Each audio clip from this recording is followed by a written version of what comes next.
Hello, everybody. Hello, everybody. Welcome to another edition of the Mental Conditioning Gym podcast. My name is Elliot Allen. I am the host of the Mental Conditioning Gym podcast. As you can see, we have a very, very special guest here. This is a monumental day because it's the very first time that we're doing an in-studio guest, and we're doing it with our live video feed. So this is something that we'll never forget. So I'm very, very proud to be able to do this. I'm always happy to have guests in the studio because we get an opportunity now to really get into one of the things that I think is so very, very important to mindset and so very important to mental conditioning, and that is experience. Oftentimes we see people and we see their positions in life, which we're going to ask our guest what her position is in life, but you're like, wow, you take it for granted, their journey. And this is where we learn so much about mental fortitude, being able to push through, being able to stay the course. That's one of the 4 principles. And we learn that by hearing other people's stories. Sometimes you hear stories. I've been doing this for a little while, and I have to maintain myself because sometimes somebody will say something to me in my mind. I'm like, my God. The decision making behind that is so very, very, very powerful. And it doesn't matter what their journey is. It's always powerful to be able to hear it. It's always powerful to be able to grab certain things from it. We don't all have the ability to make the same decisions, but we have the ability to listen to others and their journey and their decisions that they've made, and it really will motivate us if we unpack it and take some of that into what we're doing. So let's get into our guest for today. I usually like to give everybody a little nickname, so we have a very special guest here. She is somebody that I just really admire her work. I admire all the things that she has been doing and she is continuing to do as she goes from chapter to chapter to chapter to chapter. So thank you for coming down. Everybody, let's welcome Verdel, the mental conversationalist, Jones. She is in the building with us today, so I'm very, very happy to be here. Thank you so much, Elliot, for having me. I appreciate it. Of course, of course, of course. I've been on Verdel's show many times. Mm-hmm, yes. And so, we have a great working relationship in terms of being able to get the message out there and get the messaging out there. So we're going to do it like we always do it here in the Mental Conditioning Gym. We're going to start from the top, and then me and Verdel's in the same, age group, so we know what it's like to rewind the cassette tape. You hear that sound? We're going to do that. So let's take it from the top. Tell us about where is Verdel Jones right now? Right now. First of all, Elliot, thank you again for having me on your podcast. I'm really looking forward to the conversation. And I love the idea of that journey, because in that journey, there's so much. So much. And as you get older, you don't realize all the things that you've done and all the experiences that you've had and what decisions you may have made that, yields a certain outcome. We will get into it. So right now I am newly retired. I retired in September. August 31st was my last, or August 30th actually was my last day of working for 30 years in education. Wow. So I'm newly retired and I'm getting used to it. But I must say I do love it. And then with that, it allows me to do things that I really, really enjoy and would like to do. I had a great career as an educator, and I really did love it, but it was time for me to do things that I really am passionate about. We're going to get into that. Yeah. So that's where I'm at now. I'm retired. Woo! I love that. I got to give you a bell ring for that. Listen, I like that, and I love that you said, we'll talk about this, I love that you said it takes some getting used to, so we have some commonality in there in that, obviously everybody knows I just retired as well. Right, congratulations. And I thought that we would snap right into it. Right. But it doesn't quite work like that. Even though it's something that you've been looking forward to for a long time, it doesn't work like that. You do have to adjust, not physically and mentally. Absolutely. We do have to make that adjustment. So of course we're going to talk about that because that is part of your journey, and that is something that even though you may not be retired out there, the different transitions that we take in our lives, it requires mental work to really absorb it and to really, really get into a situation where you're maximizing what you're doing. Right. So let's rewind that tape. Okay, rewind. We're going to rewind that tape, and we're going to have to dust off some of the cobwebs for this. But first of all, tell us, where did you grow up? Oh, okay. I always get that same reaction, like, whoa, what's going on here? I grew up in Central Islip, New York, Long Island, and that's where I'm from, Central Islip. And my kids always joke with me because I rep CI all day long. I loved growing up in Central Islip.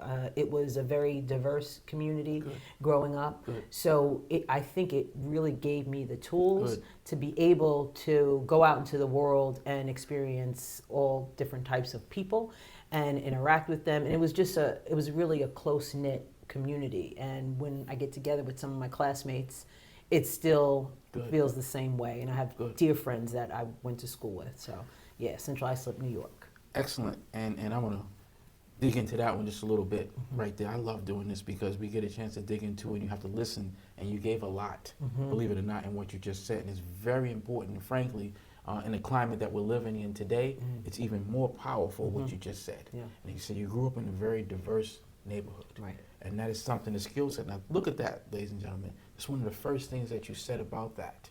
And that happened whatever years ago. Right, exactly. When we were children, right? But tell me about those experiences as a youngster, being able to deal with different ethnicities, different races, because that's important, because we have a lot of people who are adults. I think we're seeing that now, that just don't even really know how to deal with people that are not like them. So tell us about that experience early on, that I'm dealing with people that are different. How did that go? It didn't, growing up in that environment, it didn't seem as if they were different per se. They may have had different foods that they ate. They may have listened to different music. But it really was, on my own block, there were all types of people in my block.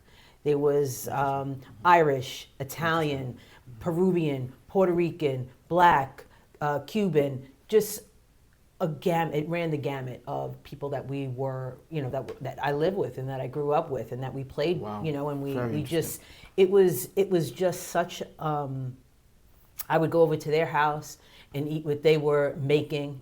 It was different from what maybe my mom was making, but I appreciated it and grew to love some of the food that I was eating, and the reverse was true. I remember one of my friends, she Irish, her mother and father Irish descendants, and she came over and my mother was making fatback. I haven't heard that word in a while. And she was making fatback. I don't know what she was making fatback for, but she always had some of the fatback and had that gristle. I know. Tastes so good, salty. So my friend Moira, she had a piece of it and she was like, "Oh my goodness, this is so good," because she'd never had it before.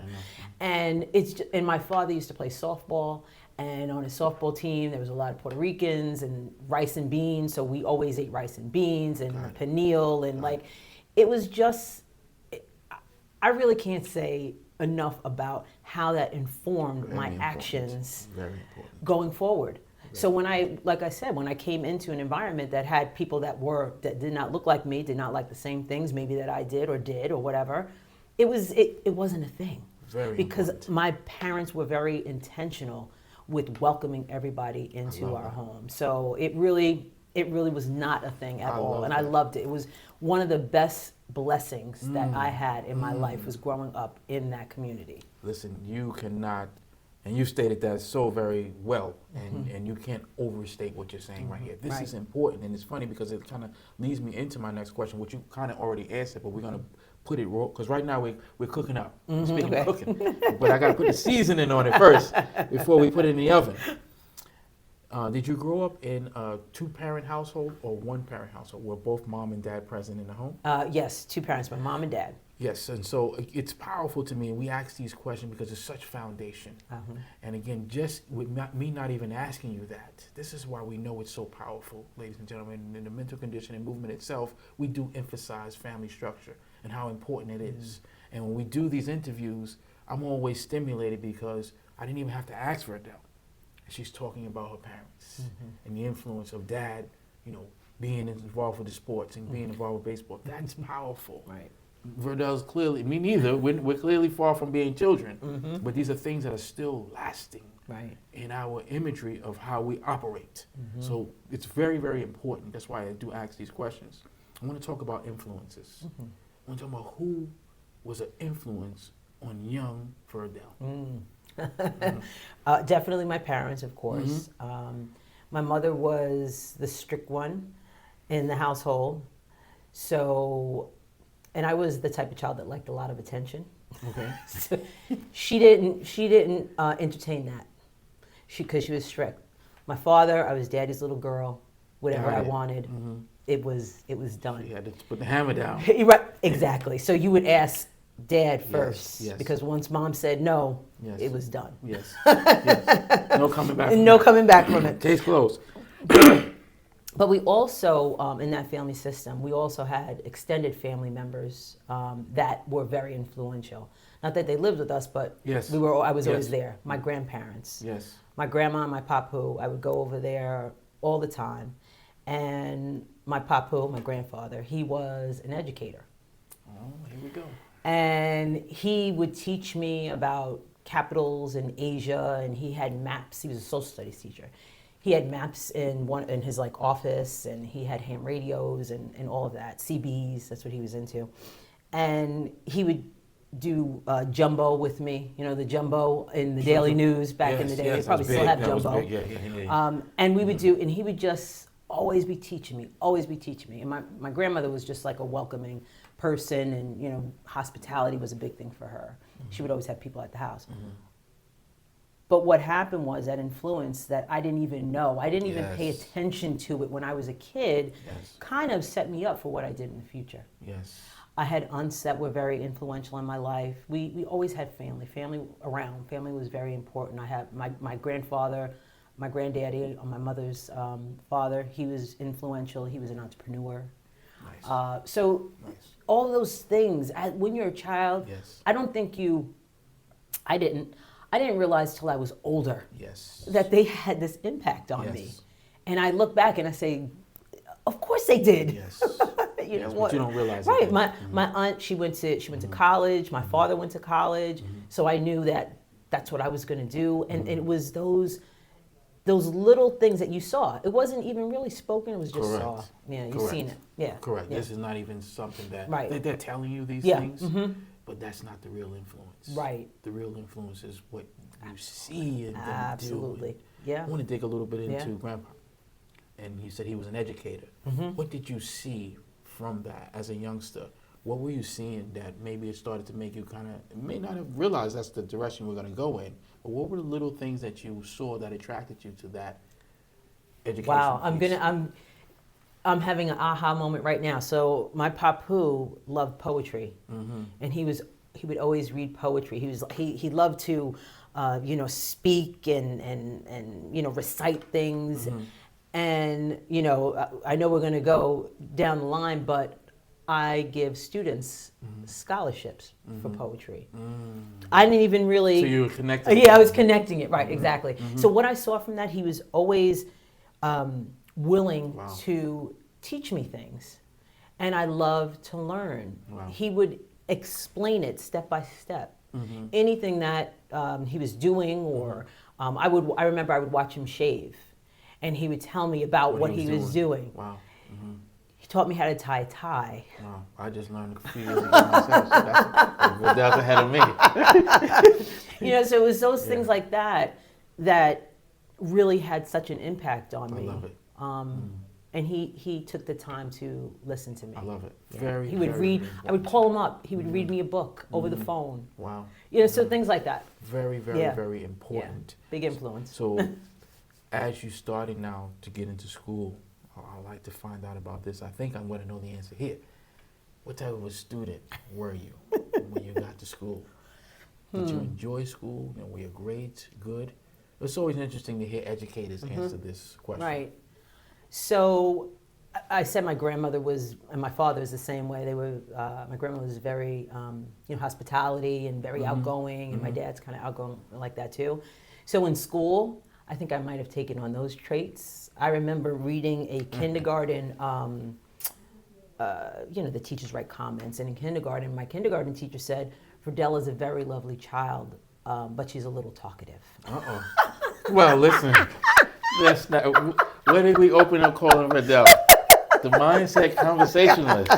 So she has continued with that. I told you I get it right. But I was a good student. Was I like the top of the class? Right. I think I had a balance, or I tried to strike a balance with being involved or talking to people and getting to know them, Yes. and my schoolwork. So I did care about my schoolwork, and but the socialization piece of it, I think, was big for me too. I think that's such a powerful thing that you're stating. And again, sometimes in hindsight, that's why I love to do this show and how I like to structure it, because we learn things. Right. And sometimes it's difficult because as a parent, when you get that note, what do you mean she's talking in class? What's going on here? And sometimes we, as parents, I'm a parent too, and sometimes we will get on the kid like, what are you doing? Yeah. But I've learned to say, you know what, maybe that's your skill set. Right. And in your case, it is. Right. So that's the challenge of being a parent, of how do I tell you, continue with that, but you got to understand. Right, reel it in just a little bit. You got to reel it in a little bit. When the teacher's talking, you can't be talking. You can't be talking, right. So, but that's an important piece, and I think that's an important piece of parenting, to really understand the skill set of our children. Absolutely. And they're not us, and they do things a little bit different. Yes, they do. And to recognize, oh, this little girl, she could talk. That's going to take us somewhere. Right. That's not easy to do as a parent, and it's also challenging for us as the child, right? Because we want to please our parents. That's a big thing, and it's particularly when you're talking about most of your influences come from parenting, whether it's grandpa, aunties. Right. We come from that cloth where when you got a letter home and your mother had to talk with you about it, your dad, you really felt like, oh God, I can't believe this happened. Right. You know what I mean? Can't believe I got caught. I can't believe I got caught. And they actually called home. They like, called home, oh, man. I can't believe that. And it does bother you. It does. It does bother you. So we have to be You don't really want to upset careful. them. You don't want to upset Right. them. So we have to be really careful with that. From an educational standpoint now, as you're finishing up high school, finishing up that area, and you're going into college, were you starting to develop what you wanted to do? Or were you still kind of like, I know I like to talk a lot, but I don't know. Right. I know I like the educational piece. Which college, or did you go to college? Let me skip. You went to college. What college did you go to? So when I graduated early from high school. Very good. And I went to SUNY Farmingdale, and at that time, Farmingdale was a 2-year school, and I was majoring in business. Education was not on my radar. Got you. At all. Got you. I wanted to be a marketing executive. Was that clear to you that that's what you wanted to do at that point? Yes, at that point. Okay. That's exactly what I wanted to do. So much so that when I graduated from Farmingdale, I went to UMass Boston. After I graduated Farmingdale, I got married young. I was 19. I graduated from, what was I? No, I was 19. Was I 18? No, I was 19. I graduated from Farmingdale, 2-year degree, in May, and in September I got married. Okay. And then I went on to UMass Boston. You stayed down there. And I stayed there. My husband was in the military. That's why I was in Boston. And I went to UMass Boston. I still majored in business. Okay. Because that's what I wanted to do. Okay. And education didn't come into play until after I graduated from UMass Boston. Is that right? Yeah. Yeah. Okay. 2 things. First of all, her and her husband, shout out to Jeremiah. He's a dynamite guy, and this story is amazing. If you get a chance, check out our podcast. We did that a few years back. Yes, yep. You Gotta Love podcast, and this story is simply amazing. I mean, we have to brush over that. That's not what we're talking about, but amazing. It really is. It is amazing. And keep in mind, as we're talking about all of this, her personal side, she's also navigating at 18, 19 years old, that life. Right. Incredible. Yeah. That's what you call connecting the dots. I'm going to go back and listen to that show again myself today. But I want to get into that. I want to get into your business mindset at that point. Right. Tell me about that, though. I want to kind of see as we transition into education, but I want to know more about what were you thinking? What were your aspirations in terms of the business mindset? Yeah. I think I was talking about influences. Maybe I was influenced by like a boomerang, let's say. You know, the movie Boomerang? Yes. Marketing executives. Yes. I wanted to Marcus. Marcus. I wanted to be a boss. I see. I wanted to be a boss, but I didn't I didn't want to go the finance route because I just didn't. I thought marketing was where I needed to be. I can have a product, I can develop ads, I can get information out to people, which is interesting when I say I'm wanting to get information out to people because that's Started the process. Exactly. Mm-hmm. So I thought that would make me money. Mm-hmm. So this can make me money. I could be a CEO. I could be that's really where my mindset was. I don't know why. Maybe because it was the 80s, and that's you have those influences in the 80s Yes. with people working at Yes. a corporate job and making Yes. money and Yes. wearing the nice clothes Yes. and all of that. So Yes. I think that was what I was thinking. Okay. Was I passionate about it? Very interesting. Not really. Very interesting. But I went to school for an end goal. I didn't go to college for the college experience. I went to college to learn and to get my degree. Fascinating. Yeah, I was just didn't. going to ask you that. Yeah. So that's where my thought was with that. I have to take this one slow because I think this is, again, a very important lesson for youngsters particularly. Mm-hmm. I have, obviously, my son is going into college. And I think it's interesting because I never went away to college. And I always, that's one of my regrets that I didn't go away to college. And I took my son on the tour. Yeah. And I was blown away by the atmosphere of dormed college. I thought Right. it was like, we got out of the car and there were kids on a balcony and they were like, hey! Exactly. I turned to my wife like, what's happening? Right. What's going on here? What is this? She's like, it's this college. I'm like, what is this? Right. And so it hit me just like you're saying to me, and that's so powerful that you said that. Like, do kids come here? Which, again, I don't think is necessarily wrong, but I think it's fascinating that you had that focus to say, no, I'm here for business, to get this education. And I want to rewind just a little bit and ask you about, remember you said you come up in that diversified neighborhood. Was part of that what you saw in terms of the other parents and their work ethic? Do you think that kind of plays a role in your focus of saying, like, I know what I want to do and I want to get into that career? I'm not sure if that had a direct. I mean, my father went to college, and he went to HBCU in North Carolina. He wanted me to go there, Excellent. but I didn't want to go, down south. And he didn't finish because he got married and that had right? me Okay. and all that. So he didn't finish, and that was one of his biggest regrets, not going to college. Oh, I see. So, and he wanted to be a phys ed teacher, which Is that right? again, yeah. Is that right? Wow. So I think my drive and motivation came into play when we did get married. We spoke to my parents, and he was upset because he didn't think I would finish. He was thinking about him and what happened. He was thinking about him and Wow. what happened. Okay. So I think, honestly, the drive Oh, I love it. for me to get that done was because I'm going to get this done, I Dad. love it. And I promised him. I love that. When he was upset that we were getting, he didn't want us to get married that young. I promised him, I will finish. I promise you. I love that. So that could have been part of my drive, I love it. and since my father did not get to finish, I wanted to make sure I finished and that it mattered. Wow. Yeah. I love that, and that's a very, very important piece and a very, very powerful piece because it shows the motivation and that shows why you were so focused in that drive. Excellent. So when you graduated with that degree. Business, yep, marketing. Did you go out there and start to work or try to work in that field, or you just said, "The hell with this"? I did. I tried to get a job. All the jobs that I could get at the time or that were offered to me at the time was not what I wanted.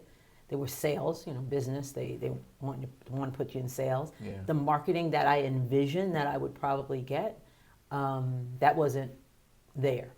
There were some assistant positions, like administrative assistant positions, secretarial positions. I'm like, that's not what I went to school for. Didn't happen. I was at a job that I took because I quit. I was working all the time. I was going to school. I was always working. I took a job, and after I graduated, and I was miserable. It was in business? Not really. Not really. It wasn't Not quite really. related. It was something related to something I used to do when I was in college. Got it. So I was working for a eyeglass Got it. contact lens company Got it. because that was kind of what I was doing at that time. And I quit that job, went to find something in the business world Got with a title. It really wasn't that. So I was so upset about this particular job. It wasn't really what I wanted. I called out one day. I got a phone call from the boss because it was a very small company, like 3 people. And he said, "You know what? you don't have to come back. Basically, I got fired. Oh, he got upset. And I was like, okay, great. Sometimes that's the push we need, right? Like, Great. And as I was at that job, I had in my mind, I said, you know what, I do. I'm just going to take a step back. Yeah. Before I graduated from UMass Boston, I had one more semester to go before I graduated. We were set to come back home because Jeremiah was in the military. So what I had to do was I had to finish my credits in New York. And at that time, I think I got pregnant like in February. I was in school that last semester to finish. I was going to 3 different colleges to get those 4 classes that I needed. Great job. I was pregnant. Great job. Great job. And you have a husband. Right. I was working, and I did it. So I say that to say that I think I lost a little bit of my track there. But you asked me about. So what happened was when I was at this job that I didn't like, I said to myself, you know what? And even before I graduated, I wasn't feeling business anymore as much. I said, you know, I like social studies. I really like social studies. Maybe I should just be a teacher. Just like that. Yeah. And then I researched What a it. pivot. I went to different colleges to see what I could do. I had to take a couple What a credits pivot. during the summer. Wow. To get into a program that I enrolled in September to get my master's What a in, pivot. and I ended up being a business educator because I had those credits. Pivot. Yeah, And I want to, there's so much meat there. There's so much meat there. And I have to ask this question because it is important. We may have covered it on the other show, but I have to ask this again. I don't think we did because we're going up a different road to get to the same destination. And this is important again in today's society because I'm a proponent, as you are, of marriage. I think that marriage is so important and the partnership is so important. And you're giving a lot of different avenues that you're going down. In the mental conditioning gym, right behind you, we have the 4 principles. And the second principle is decision making. There's a lot of decisions that we covered it in about 3 minutes, 4 minutes. But there's thousands of decisions, literally, that you just stated in about 4 minutes. And this is real time, this is real life, right? And you're not by yourself. Right. Just tell me about that process of having a partner. How does that work? Does that influence you? Or you're able to say, you know what, no, I'm going to make this pivot. How does that work with Jeremiah? This is important, ladies and gentlemen. He's very supportive. So I kind of liken myself sometimes to like either Ralph Cramden or Lucille Ball. I Love Lucy. Yes. You know, like these cockamamie schemes. Yes. There's every episode like, oh, wait, what's he doing now? Right, exactly. Right. But I always have, and we're big proponents of having a plan. Yes. So it's not that I might come up with whatever it is I want to do. What's your plan? Sometimes he needs to say like, okay, let's really take a look at this, reel me in just a little bit, but then he'll let me go. Because he knows that I'll be able to accomplish what it is that I want to accomplish. I love it. And he's supportive, you know. And I'm fortunate and blessed that I do have a husband that supports me in that way. Absolutely. And listen, let's give a lot of credit to Verdel because your record and support only speaks for itself. And if you don't get the work done, then there's nothing for him to support. That's right. So it is very important that the tenacity that you've shown to say when you come in and be like, I'm going to pivot, I'm going to be a teacher now. If you didn't show the ability to do anything, I'm sure he would have been like, Yeah. But her husband is not one of them guys that's a meek guy, believe me. You don't see him, but I want to be clear, that's not him. It would have been like, yeah, keep your job. Yeah. He would have no problem telling her that. But because of your tenacity, this is why this is so very, very, very important to really talk about that drive and that focus. Yeah. And let's get into now the steps of becoming an educator. You said you went back, you got the master's. Right. Were you feeling now a little bit more in your pocket? What was powerful, you said, and I can relate to this 100%. I've been through a few careers before I got here, Right. and I know how you feel. You know, and then sometimes it's a blessing and a curse that you can do things, but I'm not really feeling this. Right. But I still have the ability to do it. I did that last week in the podcast last week. I talked about being able to be a police officer for 20 years, and I didn't really have that passion for it. But if anybody saw me do my work, they would never know They that. wouldn't know that, right. And that was always the greatest compliment that anybody can give me, like, "Hey, you're pretty good at your job." And I'm thinking, like, Thanks. yeah, thanks, you know what I mean? But when I'm doing this, it's a different feeling. Right, different feeling. Yeah, yeah. So tell us about that. As you transition into education, was you feeling a little bit more passion, like, nah, I'm in my groove? Yes. I absolutely loved being a teacher. Good. I love children. I love the relationships that you have with them. I like sharing information. Excellent, I love to excellent, see excellent. when you're teaching somebody something and they get that, you see it in their eyes that Glow they in get it. it. Yes. I absolutely love being an educator. I love that. Yeah, I was a business teacher and then I was a school counselor, which I loved that interaction. I got to know families. And then, you know, if they had another child, I had the other child, and so you get to know the families. And just the camaraderie with the other educators. I loved it. I say it's the best job in the world. You have a front row seat to minds. What age group did you teach? High school. So you definitely have a huge role, and you have a front row seat to really what we're seeing in society. You're developing those minds to get them ready to be adults. This is where we're gonna get into some real meat and some real important stuff, I think, for society. You know, as a high school educator, and the different hats that you wore, tell me about the mindset that you saw and the challenges that you saw for high schoolers, progressing, even just that process of progressing and going to college. Right. You know, what were the biggest challenges for you in that process?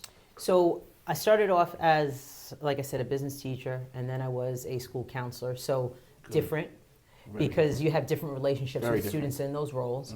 And then my last, position, I was the district director for a school of guidance.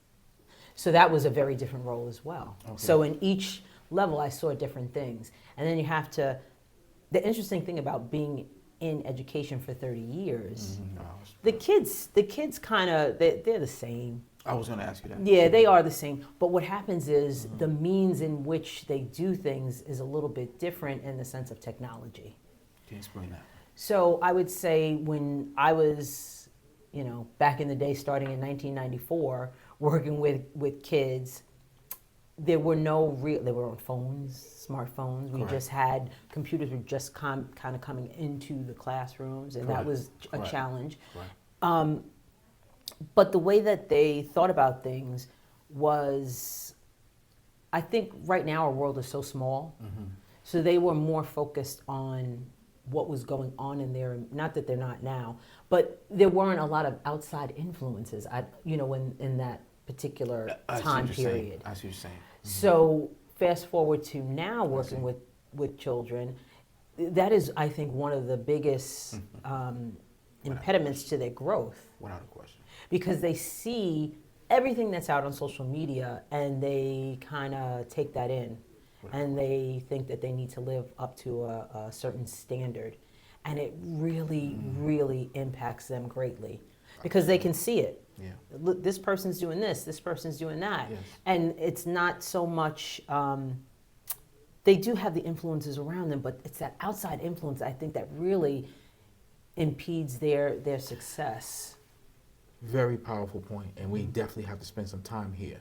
And you mentioned a few minutes ago the relationships that you develop with parents. This is important.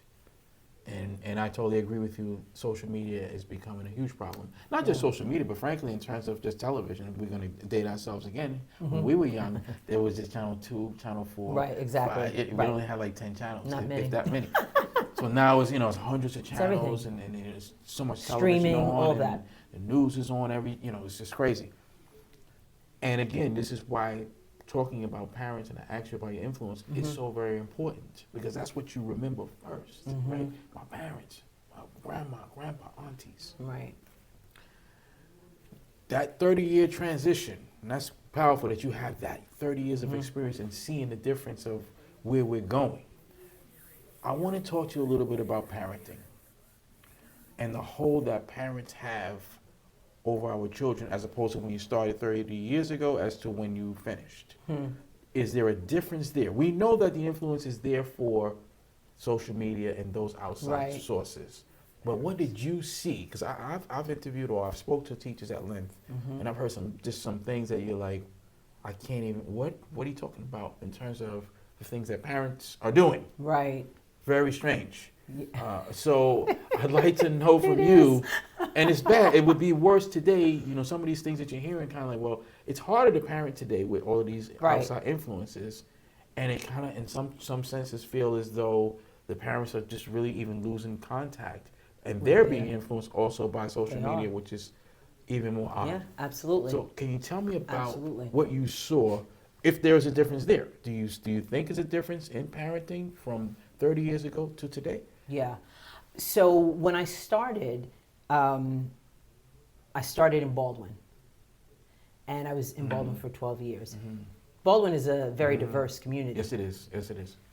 Where I finished was in Plainedge, which is Massapequa, Okay. North Massapequa, Seaford, Bethpage.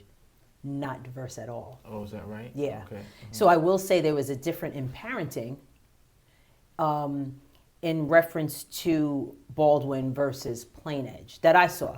But now that I love that how you said, is it different back then than now? Yes. Now I'm not so sure if that even made a difference. I would have thought that teaching in Baldwin, you have the parenting is a little bit different in the sense that they're on their kids and they're like you can not discipline, but you can let me know if they act out. Correct.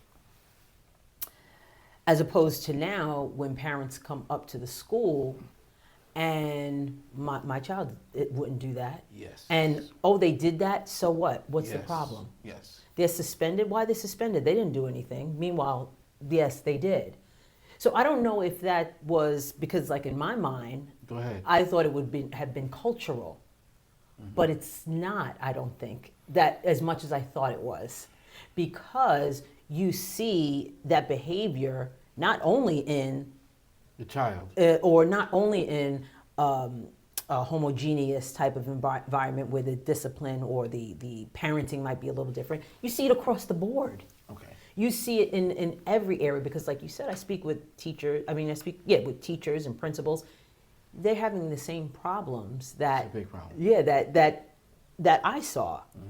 I didn't see that back then as much, and I was thinking it was more cultural, but it wasn't. It was. I think it's just the environment. You know what I'm saying? And this is very important. Yeah, I don't know if I made that. No, it kinda, is. And Okay. but I'm gonna dig it. Yeah, okay. Because we cooking here. Yeah. I had it on 450. I got to go to 475. Because this is important, and this is important even for educators, because I think that educators are at a real crossroad. Yeah. And how do you get involved? Because as you said, and I can backdoor this one as a police officer because I've seen it. And one of the things that I always stayed away from, they used to ask me, Alan, do you want to come get on the school team? Absolutely not. I'm not doing that. I'm not doing that. I didn't want to do that Yeah. because if the school team was out, we used to have to respond to school jobs, and we'd go to school jobs. Right. And I saw what you're saying. We'd go to school, and the parent was up there flipping out because the kid did something wrong, Right. and the parent wanted to know, well, why you have my son or daughter in the office? Right. And I'm saying to myself, well, he's supposed to be in here. Right. So Right. the mindset now of an educator during this process, how is educators, because I actually want to get involved in that and doing workshops for educators because I think that, and it's not their fault, they're losing mental strength because it's like, hold on a second, this parent came up here and I've seen situations where a parent actually attacked a staff member. And it doesn't go well because now you're still in trouble because, well, what did you do to that kid? Right. How does that affect the educators, not just you, but you're overseeing all of this. That's why I say you have the front row seat. You're able to see the parent, I see the student, and I see the actual staff members. Right. Are they taking more of a, something? Just let him do what he wants. I don't want to get involved because if I do something, I'm screwed. Damned Right. if I do, damned if I Right, don't. right. Is that something that you were seeing? So I think it really comes down to the people who are in charge within the school district. Yes. The teachers need to feel like they're supported. Is that happening? And where I was, from my vantage point, yes. Okay. The teachers were supported because as a leader, you know that you say things in front of individuals, but when the teacher is behind closed door, when the person who you're in charge of behind door, you read them the riot act. But you don't do that in front of, you know. Be that way with our children. Right, right. You don't do that in front of people. So I would say that our administrators, from the superintendent on down, support teachers in that way. Because they know that this child is doing something that they're not supposed to, and they don't give in to the parent. And I think a lot of times people give in to the parents. Meaning that I want to slow down because again, I want people to listen to this. This is important because particularly those of you guys out there who have young kids, Right? Because it's a journey and it's tough. And I would like, we're not telling you what to do when you go up to the school, but we have a treat here to give some insight onto this. So if something happens and that parent is coming up to the school, let's just play devil's advocate here, and the parents come to school and they don't necessarily agree. I got into a big discussion a few weeks back about cell phones. And they were talking about, cell phones. I think the governor is trying to say she want to get rid of cell phones in schools, and the question went back and forth on the table. And one of the brothers there was insistent that he thought that was the most ridiculous thing he's ever heard because it's a safety issue. I pushed back a little bit on that because I said, look, we didn't have cell phones when we was in school. Right. And I think for me, it's more just following the rules. We're giving our children the mindset to be able to follow the rules. Right. And when we have a parent that comes up now, and that's the question I want to ask you, the school has set forward, listen, there's no cell phones in the classroom. Right. And a child had their cell phone taken. And, Ms. Jones, what the hell's going on here? Right. Why did you take my, how Right. are you able to navigate a situation like that where the rule is in place? When you have an irate parent coming up there, almost looking to be physically aggressive with you, what do you do?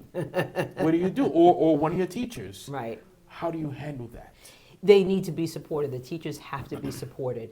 This, as you said, this is the rule. So as a parent, you're telling your child that they can break the rule. Yes. And why is that? Yes. Why are you letting your child break the rule when everybody else is following what should be done?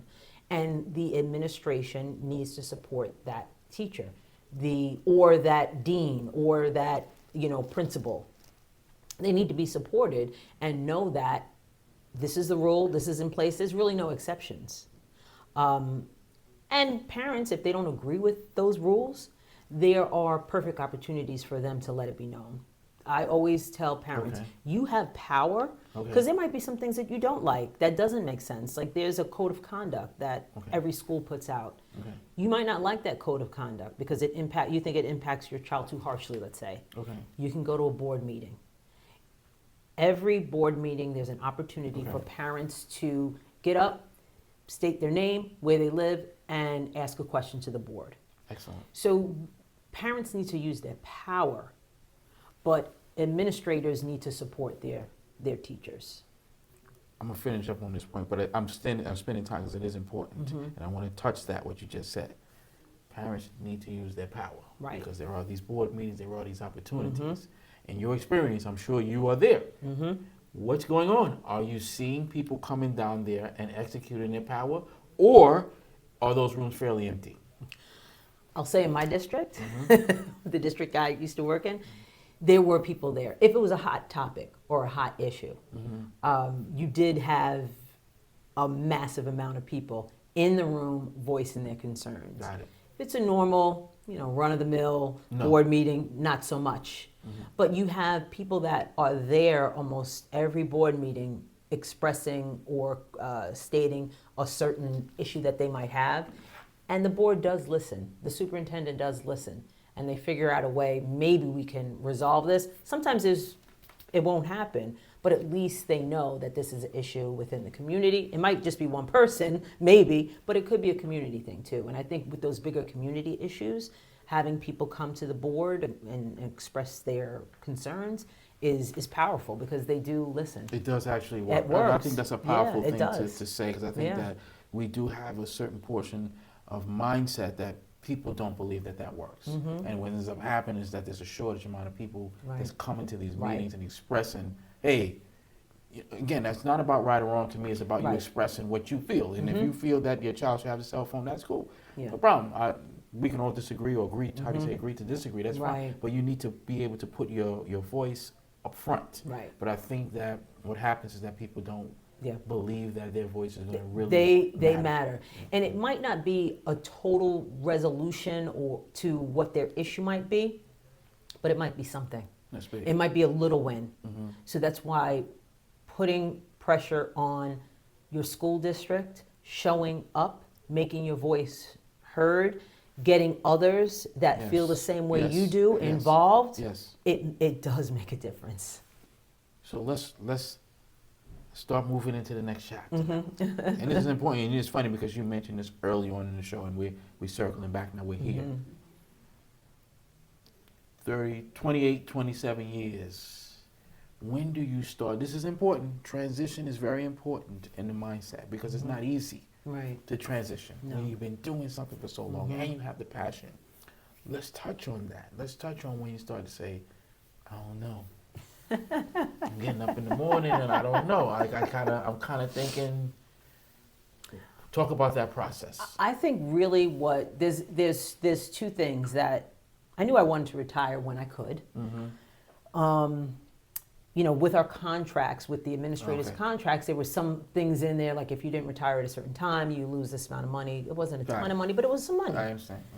So I was like, I don't know, maybe. Then we had a great contract with great salary increases. I'm like, oh man, that looks really good. Yes. Maybe I should stay. Yes. But excellent. Two things happened. COVID was one of them. That really, and I was supervising nurses. So part of my role when COVID hit was me doing contact tracing, me reporting every single day. I couldn't do my job because I had to do that.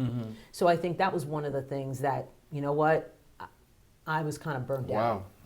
I was really burnt out. I mean, everybody was, but it just like, I'm close. I don't know. I think I'm just going to be done because I don't want that type of responsibility ever put on me like that. That prevented me from doing the work that I was hired to do. So, and then the next thing was, I had a dear friend. We educators. Her husband worked with Jeremiah, and years and years ago, and I didn't know that he was Ray. I didn't know that was her husband. And we went out, we went out with another mutual teacher friend. We went out to dinner or whatever we did. And then coming to find out, oh, that's Ray's wife. And we didn't even know. And Jeremiah and Ray were very, very close friends. That's crazy. Yeah, it was. And they worked together. We were educators. It was pretty funny. And we became really close friends. And she was sick. And she was forced to retire because she was sick. And soon after, she passed away from her illness. And that was a person that I was supposed to be hanging out with in retirement because I was going to retire the next year, if I could. And once that happened, I said, you know what? I'm out of here.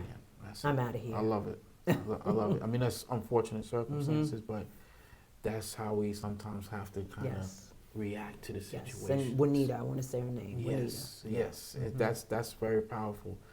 That experience you go through, but sometimes we could still continue the journey, and it's clear to you. Right. Mental condition, I always tell people, it's about clarity, and I believe that the circumstances of life, even when we don't want it to, will always make things clear. Yeah.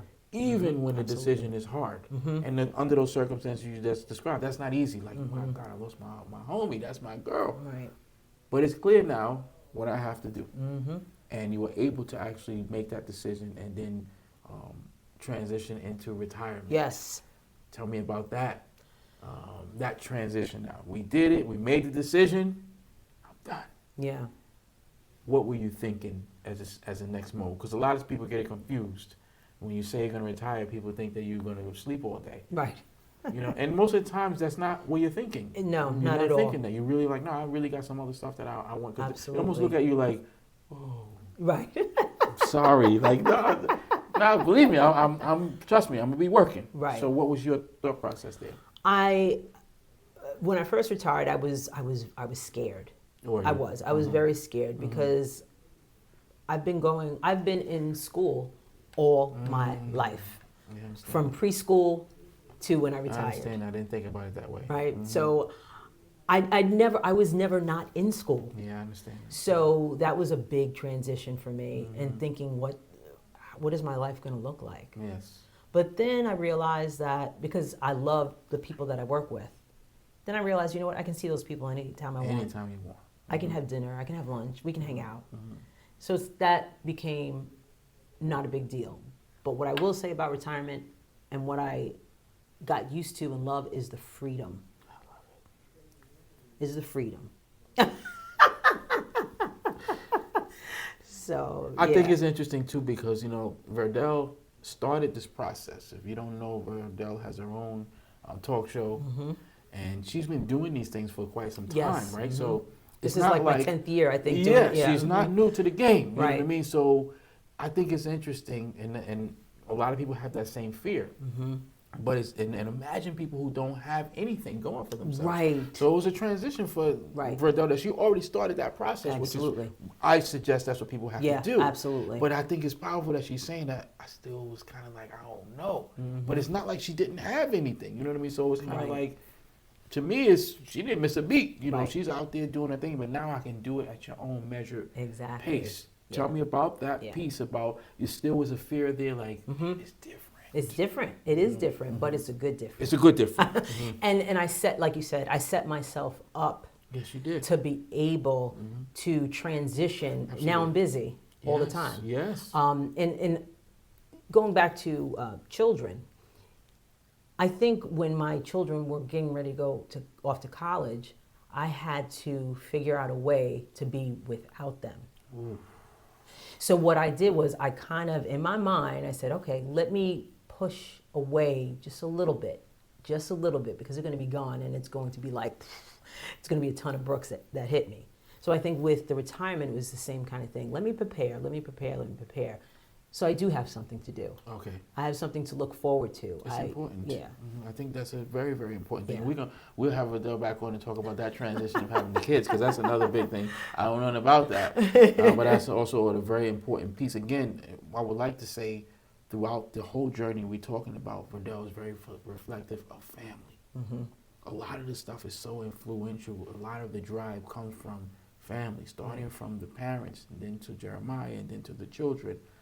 Did you see the process is so powerful? And this is what drives us. And you still have to, and it's crazy because you still have to make mental adjustments that are not always easy. So you just say, man, that's something that triggered you. Like, well, I'm not gonna lie, I thought about when I had to get the kids were gonna go to college. That's a huge transitional thing. But you still use that to be able to say, you know what, forward progress. Right. So that's always, a very important piece. Let's go into the final chapter or bring us current. Yes. Tell us about, I know you have a nonprofit organization. Yes. Tell us about some of the things that you're doing there and the transition there, how that's worked for you. So I wanted to make sure that I always will be tapped into something that's educational, because that's where my passion is. I love it.